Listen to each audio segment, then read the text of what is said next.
Pourquoi la Normandie est-elle l'une des régions les plus dynamiques dans le domaine de l'hydrogène ? La réponse dans Industrie du futur, le podcast qui rassemble celles et ceux qui s'engagent pour la transformation de l'industrie.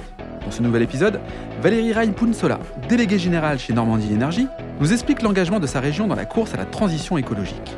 Qu'est-ce que le mix énergétique et à quoi sert-il ? Comment réduire le coût de l'hydrogène ?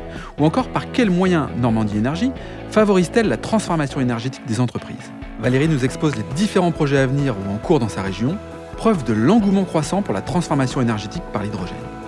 Industrie du futur, un format proposé par Schneider Electric.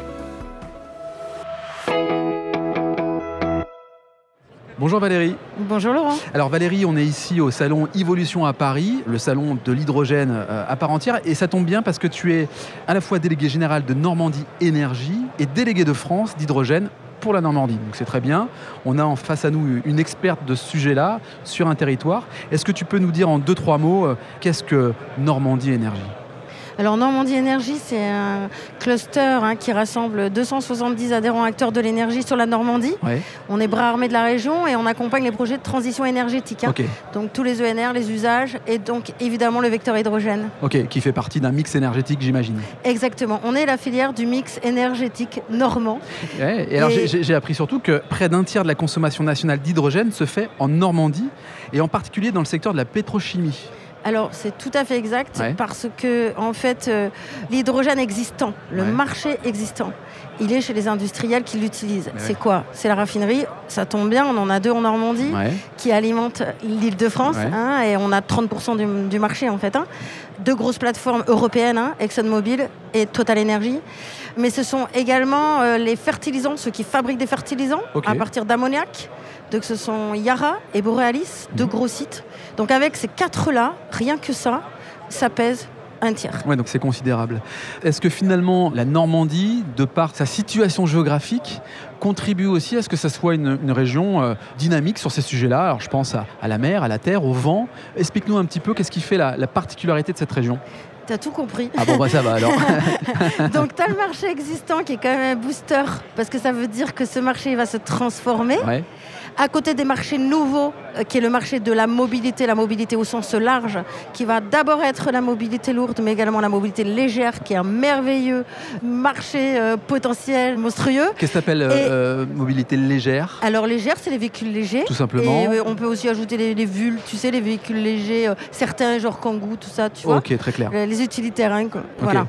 Mais tu as surtout la mobilité lourde. Donc il y a ces marchés. Pourquoi ? Incarné par nos ports, zone industrialo-portuaire. L'industrie et le portuaire. Et quand tu as le portuaire, tu as les poids lourds, tu as les tractions portuaires, c'est-à-dire tous les camions qui circulent sur le port, tu as les bateaux, tu as les barges, les automoteurs, et tu as tous ces véhicules qui sont ce qu'on appelle les richttakers, les engins de manutention d'un port. Donc du coup, tu cumules tout ça, ce qui fait que ça te permet de massifier les usages et donc de massifier, donc de baisser les coûts, parce que c'est ça l'enjeu en gros. Oui, c'est ce qu'on disait tout à l'heure avec aussi un invité, les coûts. C'est vraiment de travailler en fait sur cette notion-là, parce que ça peut coûter cher. Et aujourd'hui, on avance pour que ça soit une énergie, je ne sais pas si on doit dire à faible coût, mais en tout cas de moins en moins cher, quoi. En fait, il faut que ça devienne une énergie compétitive. Oui, c'est ça. D'accord ? Sauf que cette énergie, elle ne vient pas de Dame Nature. Alors, c'est là où je reviens sur pourquoi la Normandie, c'est génial. C'est qu'en fait, on a tous les ingrédients des ENR. Puisqu'on a des parcs offshore, on en a 3 en construction, 2 à venir. Enfin, 1, on est sur 1 gigawatt et après 1,5 gigawatt. Donc, ça veut dire qu'on va vraiment produire beaucoup. On a aussi des centrales nucléaires. Et un projet qui, si il est validé par le gouvernement, fera qu'on aura un double PR. On sera la première région à accueillir un double PR. Donc là, on a déjà 11 gigawatts. On va passer, tu en rajoutes 1,7 fois 2, donc tu en rajoutes 3, à peu près. Donc on va être à 15 gigawatts à peu près de nucléaire. Et on sera à 4 gigas d'offshore, d'accord ? Là, on est en gigawatts. Et après, en puissance, l'offshore et le nucléaire, c'est ce qui produit le plus, d'accord ?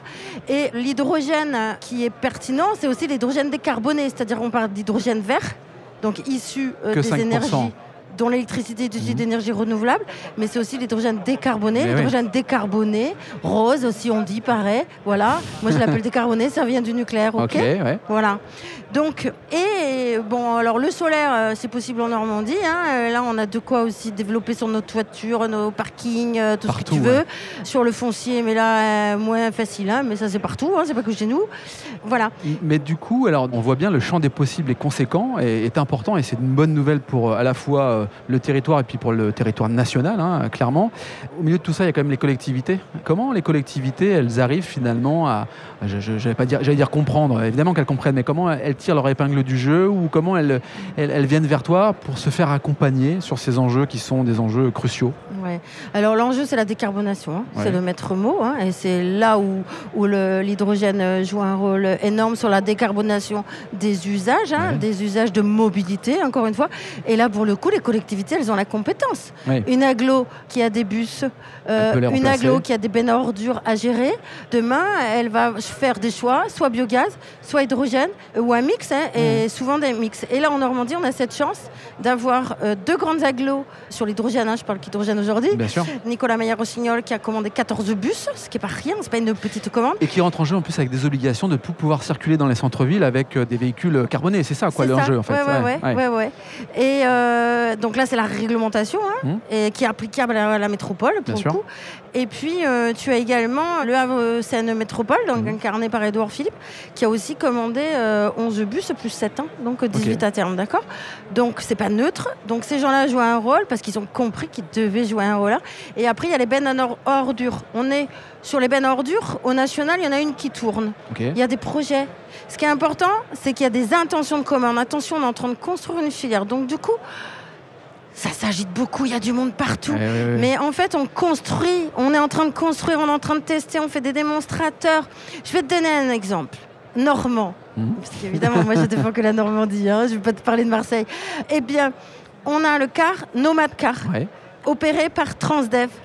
D'accord ? Dont la région Normandie a financé ce car. Ce car, c'est quoi ? C'est un car interurbain qui est un service qui fait Rouen-Évreux, aujourd'hui en diesel. Là, on va faire les tests, c'est demain. C'est pour ça que j'ai envie d'en parler, parce que les derniers tests, c'est demain.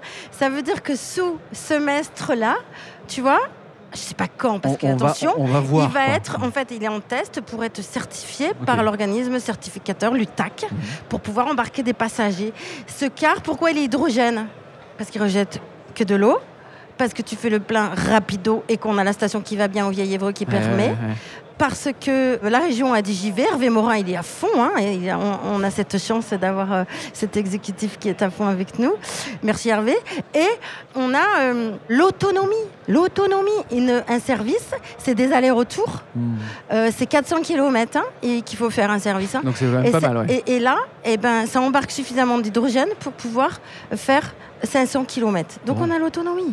On entend dans tes propos et dans ta dynamique cette passion qui... Ouais. Alors je voulais juste te dire que j'ai pas dit, c'est vachement important. Dis-moi. Ce car, c'est un car rétrofité. C'est-à-dire qu'il était diesel, il a 11 ans ce car. Ok, donc on a changé. Tu rajoutes une PAC, des batteries, tout ce que tu veux. Et les choses sont faites. Voilà. Donc la Normandie comme exemple, globalement, en t'écoutant, avec l'énergie que tu nous procures. Comment fait-on lorsqu'on est une collectivité ou un industriel qu'on veut venir transformer ? Parce que là, on parle quand même de transformation énergétique. On vient vers toi et tu nous épaules, tu nous conseilles. Comment ça se passe ? Ouais, en fait, donc moi j'anime avec mon équipe tous ces gens-là.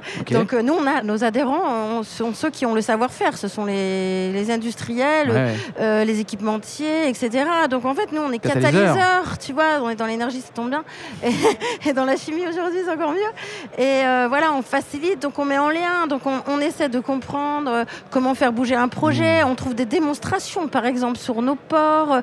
On va chercher les bons financements. La région regarde si elle va financer ou pas. Voilà, alors pas au niveau Europe, au niveau national, il n'y a pas besoin de nous. Niveau régional. Mais par contre, voilà, au niveau régional, on essaie de créer les conditions, puis surtout on fédère. Par exemple, on est partie prenante d'un projet qui va mener, ça s'appelle ZIBAC, zone industrielle bas carbone. Eh bien, nous, on va apporter notre compétence pour mener les bonnes études qui vont faire avancer le Schmilblick, parce que tu l'as compris, on prépare 2030. Ben oui, bien sûr. Ok. Alors, comment fait-on pour entrer en contact contact avec toi, un site internet, un profil LinkedIn? Normandie-Énergie, oui. normandieénergie.com. Et puis, je suis sur LinkedIn, et puis je suis également déléguée de France Hydrogène, tu l'as dit. Donc, Très bien. Écoute, merci Valérie, merci de nous avoir transmis ton énergie et d'avoir participé au podcast Industrie du futur, un format proposé par Schneider Electric. Merci à vous. Si cet épisode vous donne envie d'aller plus loin, c'est l'occasion d'en parler à Antoine Chart, directeur national des ventes. Bonjour Antoine. Bonjour Laurent. Antoine, peux-tu nous dire comment passer de l'idée aux actes lorsque l'on veut se transformer ? Laurent, c'est très simple. Les sujets de transformation digitale, de décarbonation et d'électrification sont au cœur de la stratégie Schneider Electric.